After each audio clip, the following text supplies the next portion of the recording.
All right. Welcome to... I go to so many places I get mixed up. We were talking about Black Hat. I'm in Infuse. Welcome to Infuse 2017. Beautiful Las Vegas, Caesars Palace. Guidance, putting on the show, Guidance Software. And what's your name, sir?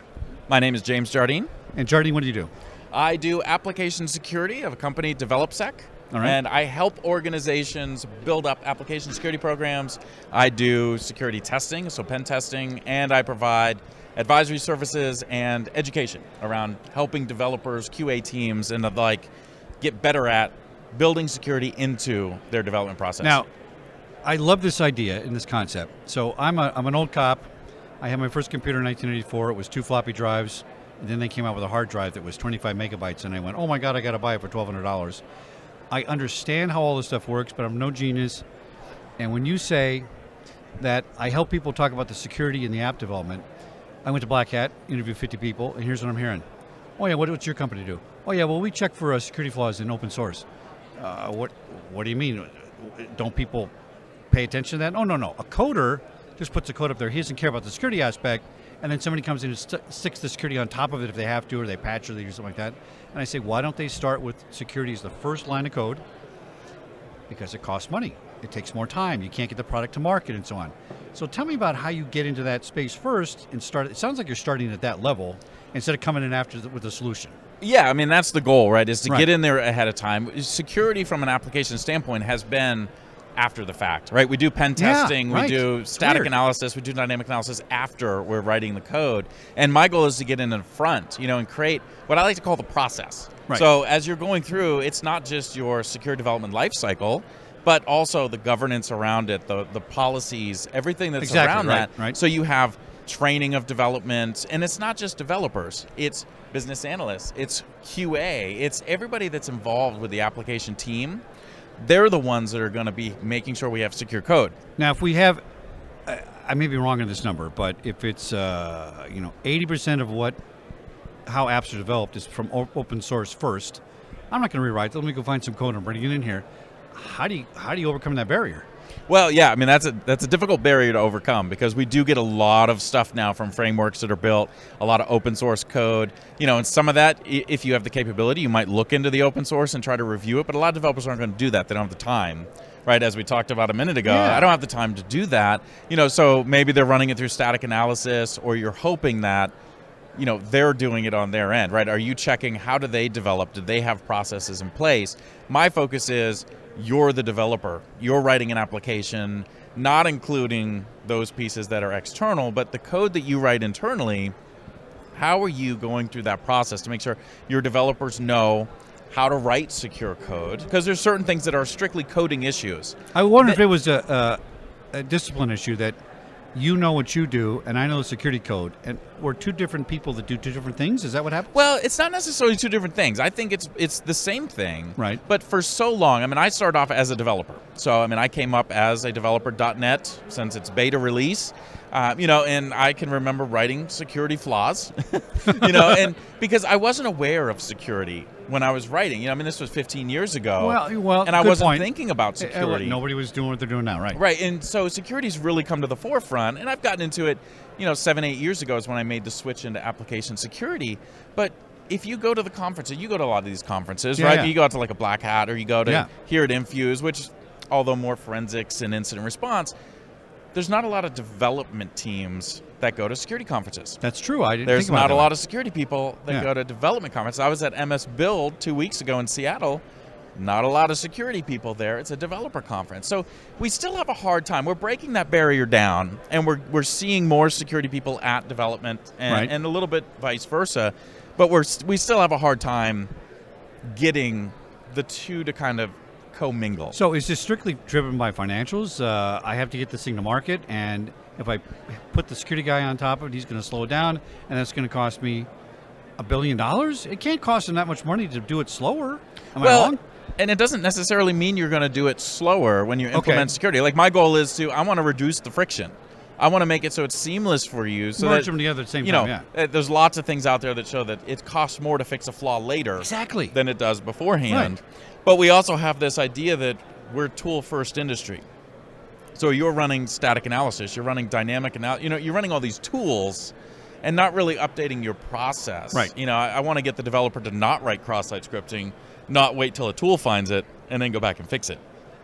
But we don't, in our industry, we're not big on that aspect yet. We really push the, I need to have a third-party assessment, lack of, I actually want to build up my process, right? It's easier for me to show maybe value directly from a third-party assessment than it is if I go update all this in my process and start really refining the process. Now I'll have better security through. But right now we do test first, and that's more like plugging the holes. You know, I always liken it to, you know, you got a ship and there's holes popping up and you're just sitting there plugging them without ever looking and saying, hey, why am I getting holes in my ship? Redesign the ship. And then realize that, you know, you're breaking ice with a ship that's not built to break ice. Right. You know, fix the ship, not don't fix all the hole, you know, and so we have a hard time, I think, making that shift. So get my little Security Guy Radio brain, my smaller brain, around this concept. Differentiate an app from a program. I had Frogger, I had Quicken as a DOS program. Now they're called apps. I got it because the app's on your phone, not on your computer, but now the apps are on my computer. It's Google Store, it's all merged together. I can't get my head around that. It's all, well, there's really not much of a difference in my opinion, right? I mean, programs, apps, I mean, we changed what we called them. They're all code. Right. They're all running someplace. And you go from, it's on my desktop to now it's running on the web, and now it's running on the mobile, and now it's running on Internet of Things devices, but they're all still applications. It's code somebody has written that we can take advantage of, and every one of those, doesn't matter where it is, doesn't matter what industry you're in, it doesn't matter what platform you're putting it on, we have to follow the same processes of securing that through the process. You know, isn't Quicken more secure than an app? It takes Quicken a long time to get those versions out, and it's financial. Maybe that's not a good analogy, but I don't know, Microsoft Word, isn't that more secure than a We'd like to hope it's Color more Note secure. or something? I don't know. Well, I guess we'd like to. We'd like to hope it's more secure. But some not of those, necessarily. Some of those, though, the reason they may be more secure is that they have more mature development life cycles developing around those. You know, versus Microsoft spends a lot of time putting secure development in place, and even with that, how many patches do you see still come out for Word or for Office? Yeah. There's still vulnerabilities that pop Internet up. Explorer. Yeah. Fix it, will you? I'm not going to use it ever again. Anyway, another story. Right, but so you're seeing that. The big difference, I think, when you talk about apps on a phone, and you start getting down to IoT, you're changing a little bit, but it's still the same process. I mean, for me to write an app for the iPhone, I'm still doing requirements, I'm doing design, I'm writing the code, I'm testing it, I'm deploying it. Are the apps, they seem to be shorter code to me, smaller applications. Anybody can write a code now. I put an app for the show, and all I did was, it was called, I can't remember the name of it. It was a weird Como.com. Right. And Como.com just basically corrected a whole bunch of HTML links from all my sites and put it in an app, and it looked just like an app. Well, it probably wasn't an app. And I paid $39 for a month, and I thought, that's great. And Google said, I approve it. Apple took 6 months to approve it. They approved it, right? Thanks, Apple. But, not a long process. So I see, to me in my brain, that apps are like a down and dirty, quick, let's get it out, let's do the next one. There's just millions of apps now. Millions of apps. More than programs. More than the box at Office Depot off the shelf. I think more apps, Yeah, well, there's a lot more in, I think, shipping a full, like what you're calling a program, like a desktop app, like Quicken or QuickBooks or something like that. There's a lot more that goes into that, whereas apps on the store, or your mobile device, are often smaller, right? They have reduced functionality. I can't do the same thing I can do in Word on my phone as I can in... That's true, yeah. I can do similar, but there's a lot of missing functionality there. So we are quicker to put that out there. Now, apps like you're generating, right? I mean, those... They can create generators. I mean, they're simple apps, right? They have an app that does something, maybe it's podcasting, maybe it's this type of thing, and they can reproduce those very quickly because it's small changes. So it's quick to make that, and then, yep, here you go, here's an app, which is fine as long as the stuff they're doing around that main template is actually being tested. Yeah. As long as you're testing that, then you're good. Now, you were talking to me before the show about branding, and so let's talk about Jasmine. Let's talk about DevelopSec in your podcast and all that kind of stuff. Tell us how you're... Yeah, so, I started out as Jardine Software years ago, doing software. I was actually writing Outlook add-ins. I was doing, VB6 development, .NET development. And then I switched over, like I said, 8-9 years ago into, more the security side, application security, because I realized there's a need for this. It's important. So I switched over. Before anybody thought about it, you're kind of first in the space there. 7 years ago, yeah. Yeah, and so, I switched over, but a lot of people still see Jardine software as software. And so I started a couple years ago, DevelopSec. And it was a podcast where I talk about application security, but it's from a developer QA application team side. It's not the security podcast for security folks. Right. It's security podcast for application development folks, to help focus on them and, have a positive influence to get security in their realm. And I have a blog that goes along with it. And so now what I'm doing is sort of kind of rebranding a little bit and kind of putting a lot of stuff under the DevelopSec brand, right, because it ties more into security, and people relate that. And, I think people have sometimes a hard time with, it's Jardine software, but are they security? And it causes some confusing. So software is a noun, develop is a verb. Yeah, well, it's it's bringing together development and security, and we're developing security together, which is nice. So, and we're also here. I'm here with another friend of mine, where we're doing the Down the Security Rabbit Hole podcast, and we're doing some recording here at the Enfuse conference. Oh, so that's been a really good time. We've been putting out a bunch of those, and we have a lot of fun with that. That's more focused security of enterprise security. And leadership side of things. What keeps you awake at night? What do you worry about? The next thing coming. I'll be honest with you. The thing that keeps me awake at night is the welfare of my children. I don't let security keep me awake at night. Another one. You're the second guy so far. I try to be very realistic about security. Positive, yeah. And you see things like WannaCry that happen. You see all this stuff that happens, and I try to look at it, and I bypass the hype. Right. I try to get to the facts and say, listen, we see a lot of this stuff happen. We don't see a lot of huge impact to individuals a lot of time. Right. So I want to be realistic. I want you to understand your security risks. I want to help you prioritize those, but I'm not going to stop production because some flaw that may cause some issue. That's not really that important, right? It's a positive outlook, and I think if you look at it positively, you're more effective in the long run. Right. You're actually taking it and saying, I'm going to manage my risk. And that's what we do in security. We look at risk and we manage it. And oftentimes we get caught up in tool sets and vendors and sponsors and all these different things, when in reality, we just need to take a moment to look at the actual risk that we have. And some cases, we're going to make the decision that, the risk is worth setting it out there. I could risk losing one customer's piece of information over, making $100 million. And, if it's losing somebody's address, maybe they're willing to take that risk. It's the American way. I'm a capitalist. I'm all for it. But it's not an irresponsible way. As long as you're a balanced, logical risk analysis. As long as you're looking at it, you've actually studied it, you've analyzed it. That's what businesses do. They accept risk. That doesn't mean they're not going to be found at fault, but they accepted the fact that if this goes down wrong, I could possibly be at fault, right? And that's what we do, is we accept that. Now, I asked a couple questions to people about the latest. What's the latest ransomware? The big thing. The WannaCry. WannaCry, right? Yeah. And I said, you know what? This stuff's been going on a long time. There's worse cases of ransomware at hospitals where you got to pay all this money. Things happen. Why this? Why was this one the one that all of a sudden CEOs say, I got to go hire a security guy? I thought it was great branding on the hackers' part, that WannaCry is a good brand name to make you think about it. In one way, right? Black Hat, that's a great name, right? Why do you think that this one has caught the eye of everybody? Well, so it's interesting. You see a lot of these come through, right? And we've seen ransomware in hospitals here in the U.S. over the past year and a half. That's serious stuff with records, with HIPAA, right? It is, you're locking up things. If you look at what happened, Europe got hit pretty hard, right? And X-ray machines went down.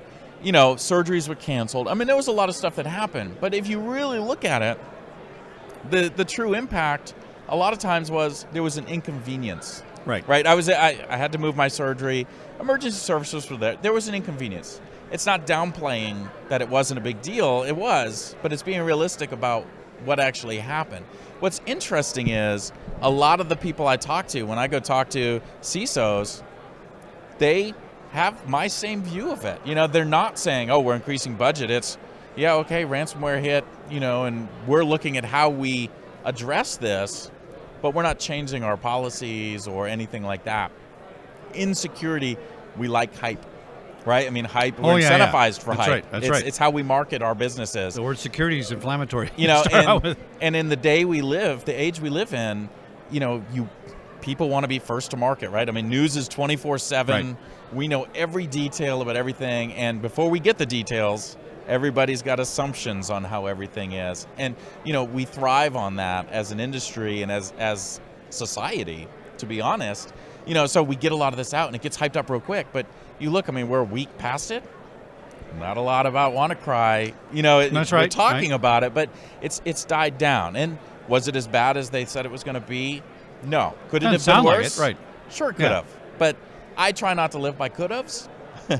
I try to live by here's what happened. Right. You know, and yeah, it could have been worse. I live in Florida. Hurricanes come through, and they could have been worse. But I look at it as, all right, it wasn't that bad. I'm glad it wasn't that bad. I'm still here. But Yeah. it could have been worse. But I'm not going to stay up at night thinking, man, you know, if that hurricane had been 50 miles east. That's a great attitude. I'm very similar in security. Things come on the TV and the news, and they say, "Oh my God, oh my God, oh my God." And I say, "You know what? I want you to wait 3 days, go see a movie, forget about it, because whatever they just told you, absolute baloney. And the true story is going to be something not that. Oh no, they're 100% positive. Nope. And it always because that's my investigator brain. Yeah. I come up on a scene, I got a live incident as a cop, and I interview you. Blah blah blah blah blah. Okay, I don't respond exactly to what you're saying. I wait. I get some more information, and when I spice it all together, that turns out to be more factual, not the truth necessarily. That's a different thing. Altogether, right? But factual, right? Right. So I hear what you're saying, and I love this attitude because this is what we need to do. We need happy, positive people in security that say, you know, F all you terrorists. We're going to go take you on, take care of this because we got the technology. We're not afraid of you because the whole thing is about fear. It is. It's all about fear. And if you sit there and say, oh my God, I mean, they win. It's win to win. Internet of Things. I'm worried my refrigerator is going to wake up and say, you're out of butter, I'm going to kill you. All right? What do you think? Where's that going? I mean, I think I'd be more concerned that my refrigerator all of a sudden decides in the middle of the night it's going to shut off, so all my stuff goes bad. Well, that's another. And then it'll turn back on, and I'm drinking curdled milk. That's right. It's going to bump me off that way. But I think we got out the gate a little too fast on that. I mean, back in the day, there was a guy about 4 or 5 years ago. I think he was from Russia.